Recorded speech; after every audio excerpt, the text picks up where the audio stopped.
noches, ¿cómo les va? Gracias por acompañarnos como siempre. Soy Carlos Brown. Estamos todos los días miércoles a las 19:30 en vivo por la señal Metro en nuestro programa El Estado que Viene. Y nuestras vías de comunicación son el 5277-0041 para dejar sus mensajes, el 1550207127. Nuestro correo electrónico, elestadoqueviene@enmetro.com. En el programa anterior estuvieron María Luján Rey y Mónica Botega, familiares de las víctimas de la tragedia de Once. Un programa realmente muy bueno, excelente, comenzando nuestro nuevo ciclo, el número 15 consecutivo, y realmente fue un programa impactante, ¿no? Las dos madres de fallecidos en esa ocasión. Y bueno, hoy yo quiero hacer una pequeñísima introducción vinculado con algo que hicimos en el Congreso en el día de hoy, que fue la presentación del índice costo de vida Congreso. Y allí dio inflación 4.3 y la interanual 34.8. Realmente algo muy fuerte que indica lo que está pasando desgraciadamente en Argentina. Se instaló una inflación, aunque el gobierno, la presidenta, omita esa circunstancia, allí está, y el gobierno ha empezado a reconocerla, con lo cual es más burdo todavía lo que nos hacían anteriormente, porque el mes pasado reconocieron 3.7, el jefe de gabinete se enojó con nosotros, nos dijo mamarracho, pero resulta que tenía unas pequeñas décimas de diferencia con lo que se informó. Este mes casi seguro, de acuerdo a lo que se va adelantando, va a estar muy cerca de lo que nosotros estamos diciendo, con lo cual en 2 meses de reconocimiento están diciendo lo que ha pasado o lo que pasaba, según ellos, en todo un año. Es brutal, ¿no? Todo un año decían 6, 7, 8% de inflación. Y en 2 meses van a reconocer ese número y nosotros algo más.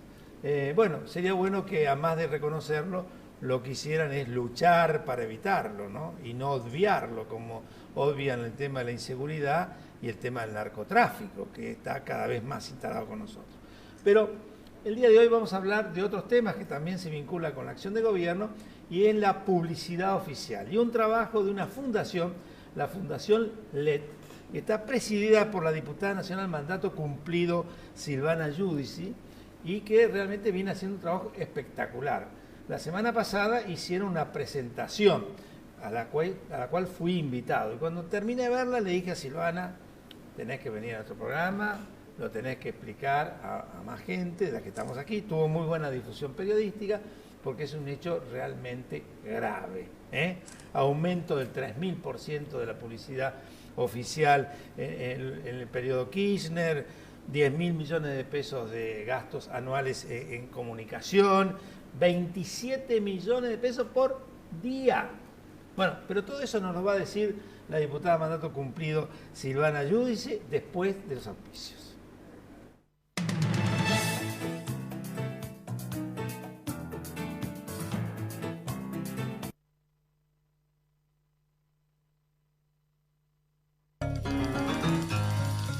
La fuerza del campo está en el trabajo de su gente y la fuerza del trabajador está en la UATRE.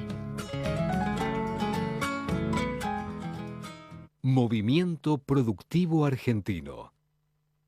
Producir más, distribuir mejor. IPCBA, Instituto de Promoción de la Carne Vacuna Argentina.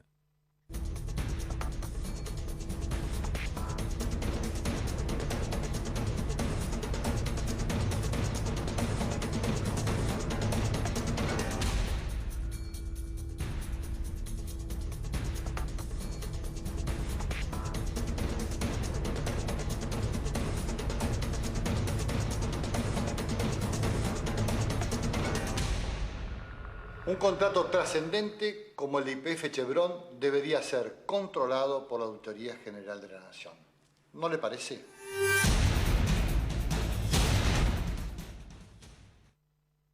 Había una vez un municipio que soñó con mejorar la calidad de vida de su gente y construyó casas de primera calidad que conforman 18 complejos habitacionales. Puso en funcionamiento un magnífico polideportivo y diseñó, desarrolló y edificó el nuevo Palacio Municipal y el Consejo Deliberante. Un municipio que soñó. Y juntos lo hicimos realidad. Más Malvinas, más Argentina. Malvinas Argentinas, el municipio, gobierno de Jesús Cariglino. La educación es el eje principal de las acciones de responsabilidad social corporativa de Santander Río. A través de su programa Universidades, el banco apoya a la educación superior pública y privada. Auspicia este programa LAN, el encanto de volar.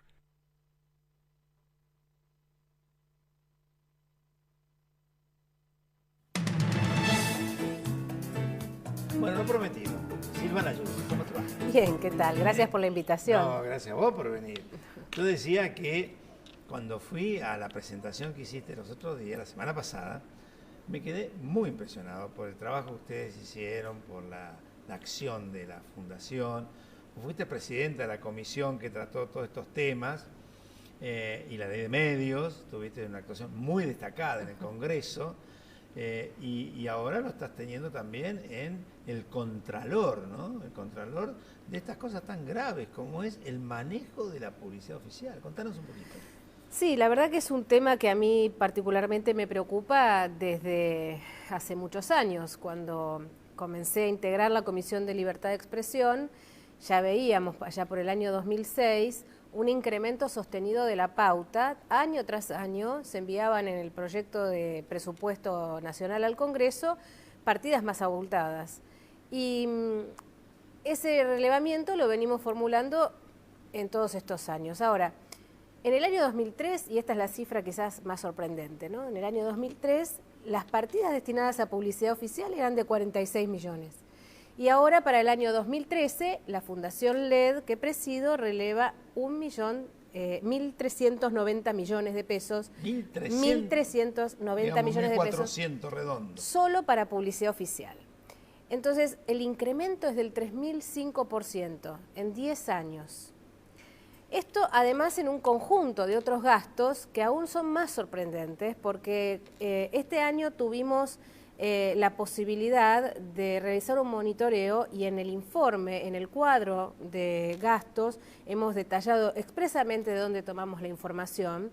Relevamos solo la información que pudimos encontrar, la que está disponible. Vos sabés que el acceso a la información pública en la Argentina es una de las asignaturas pendientes. Así es, todavía y cada día no se ha logrado sancionar esta ley. Exacto. Entonces, bueno, a través de distintos pedidos de informe por el decreto 1172 hemos recabado y hemos tratado de componer ese rompecabezas, y la cifra de todas las partidas destinadas a sostener la política en materia de comunicaciones del gobierno arroja una cifra, la verdad, que nunca se había llegado antes, de 10.187 millones de pesos para todo el año. Es decir, como señalabas vos en la introducción, 27 millones de pesos por día que se destinan al fútbol para todos, a la publicidad oficial, al sostenimiento de los medios públicos, la agencia TELAM, el INCA, la televisión digital. El caché de unos cuantos artistas vinculados con la televisión pública. Eso está, digamos, en una partida global dentro del Ministerio de Planificación. O sea, hay que agregarlo.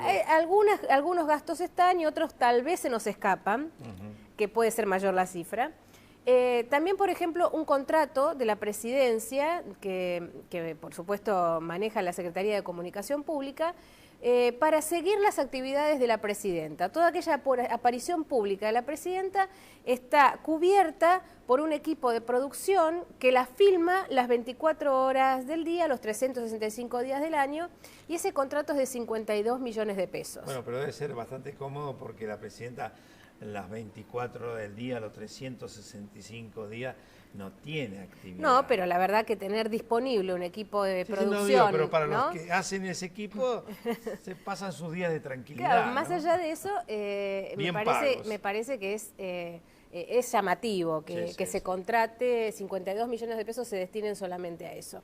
Bueno, también la televisión digital terrestre, lo que tiene que ver con la Comisión Nacional de Comunicaciones, la creación de la ley de medios también ha generado lo que era el viejo CONFER, ha crecido en sus asignaciones presupuestarias, la Defensoría del Público, bueno, todo ese rompecabezas está dando más de 10.000 millones de pesos por año.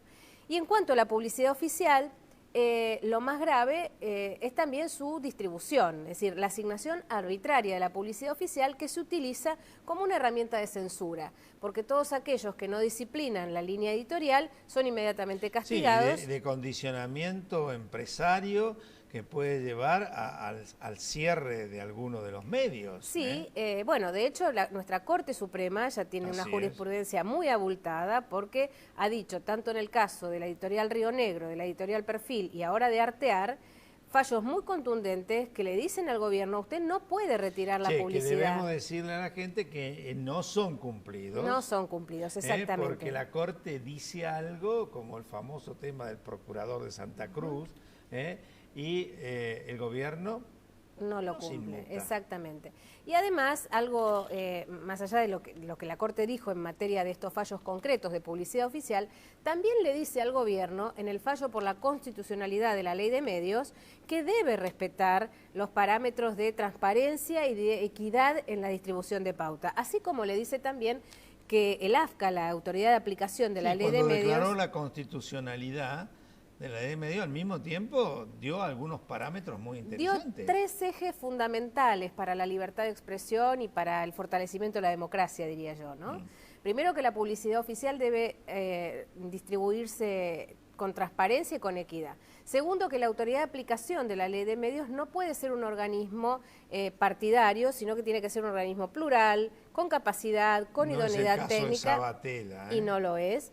Y el tercer elemento es que los medios públicos no pueden ser un instrumento para el hostigamiento o para la imposición de una sola voz. Los medios públicos deben ser hay que hacer plurales. A la Corte 678. Bueno, entonces yo digo, los 3 preceptos, los 3 supuestos argumentos con los cuales la Corte dice la ley es constitucional, siempre que se cumpla esto, no se están dando y esto también reviste gravedad.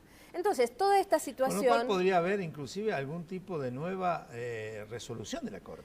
Yo creo ante que un nuevo planteo yo creo que donde indique el incumplimiento de estas disposiciones. Yo estoy segura que sí, que le haga ver a la Corte que la publicidad, y lo plantee como un caso, que la publicidad es arbitraria, que el AFCA no es independiente, que los medios públicos no son plurales, puede llegar por allí a volver a reabrir toda la discusión. Ahora, nuestro informe, lo voy a mostrar porque este año es muy abultado. Nuestro informe tiene además 2 capítulos que son quizás la estructura de este informe. Para nosotros las limitaciones a la libertad de expresión son todos aquellos hechos donde se ven cuestionados periodistas de determinada manera. Pueden ser ataques físicos, pueden ser amenazas, hostigamiento. Vos llevaste un ejemplo muy importante que expuso ese día, ¿no? Nos acompañó en la presentación uno de los periodistas presos en la Argentina, ¿no? Qué bárbaro, sí. En Democracia, en el año 2014, uno puede decir, pero ¿cómo puede ser que estemos contabilizando en el informe periodistas encarcelados? Bueno, hay varios. Y el caso más emblemático fue el que nos acompañó en la presentación de Juan Pablo Suárez, que es un periodista del medio Última Hora de Santiago del Estero, que cuando estaba cubriendo con sus cámaras la manifestación de los policías que pedían aumento salarial, fue apresado y estuvo 10 días preso, acusado por el delito de sedición. Sí, debemos aclararle que fue en la época de la gobernación Zamora.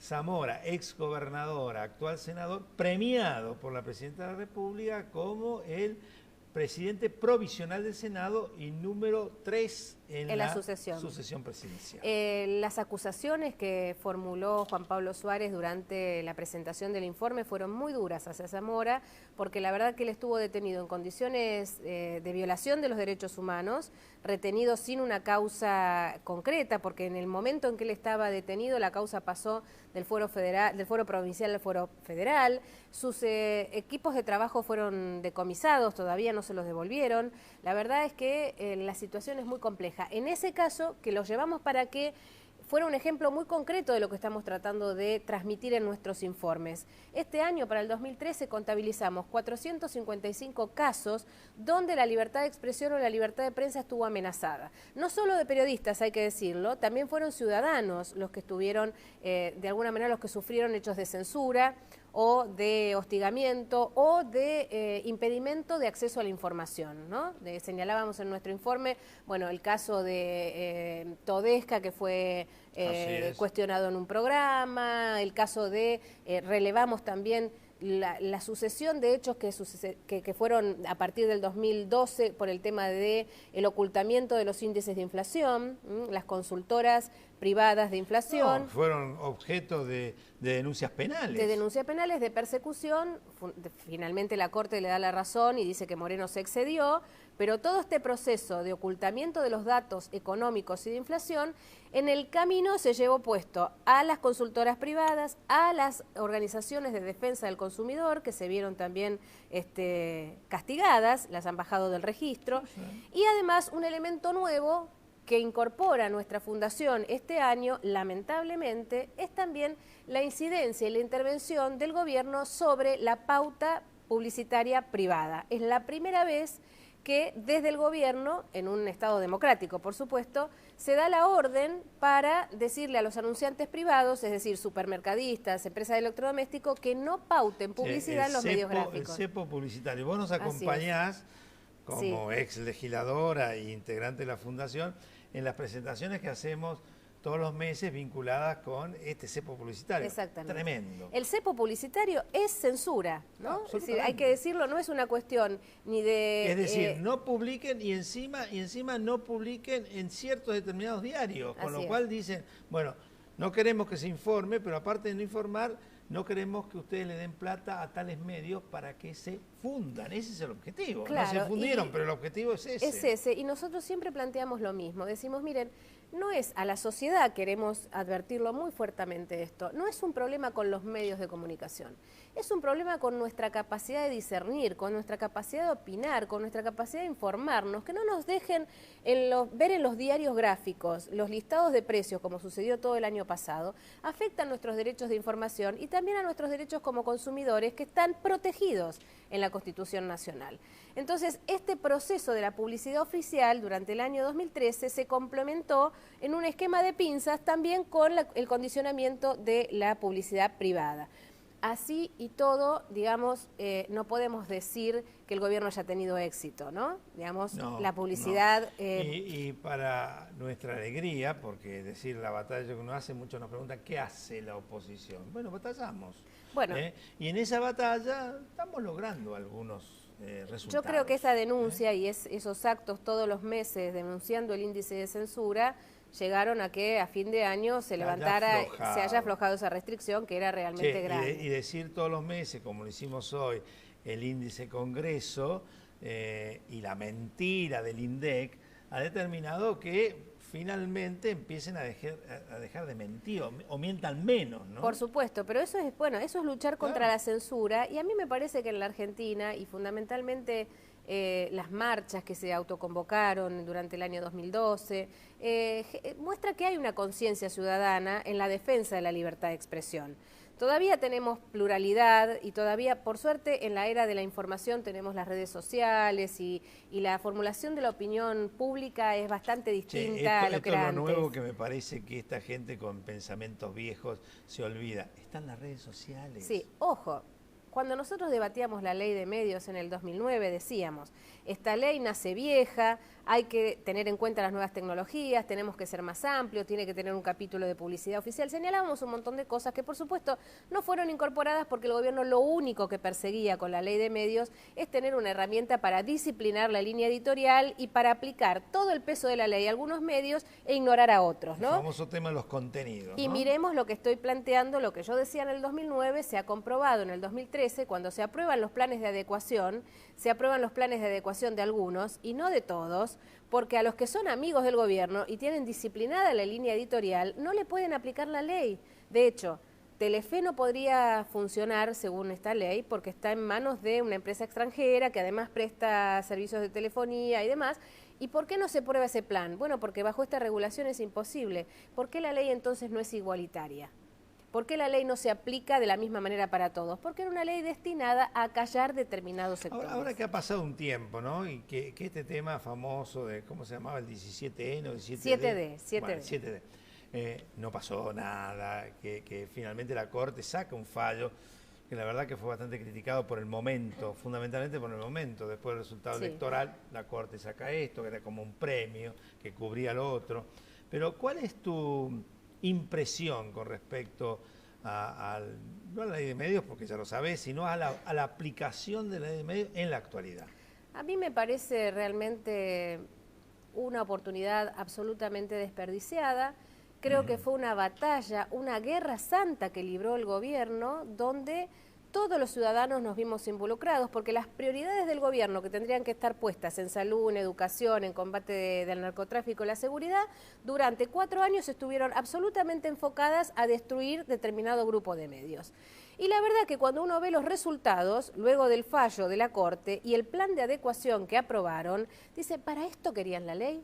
A ver, explíquenme, yo lo escribí unos días antes de la aprobación del plan de Clarín porque decía, ¿para qué querían la ley? La gente que estaba muy bien intencionada de la coalición por los 21 puntos o los intelectuales que acompañaban los enunciados de la ley, se habían sumado porque la ley planteaba la incorporación de nuevas voces. Y la verdad que lo que ha sucedido en estos 5 años es la eliminación de muchas voces en los medios de comunicación, la concentración de la propiedad de los medios en manos de los empresarios amigos del gobierno, y en cuanto a la desconcentración de los medios, la verdad que lo que termina significando esta aprobación de los planes de adecuación es una reingeniería societaria que no va a provocar nueva incorporación de voces al espectro. En la comisión PYME, de la cual yo fui presidente hasta diciembre, ahora no sé qué pasará porque están en la Constitución, de las comisiones que todavía no lo han logrado, vinieron a vernos las pequeñas y medianas empresas radiodifusoras del interior del país y a contarnos lo que le estaba pasando, por ejemplo,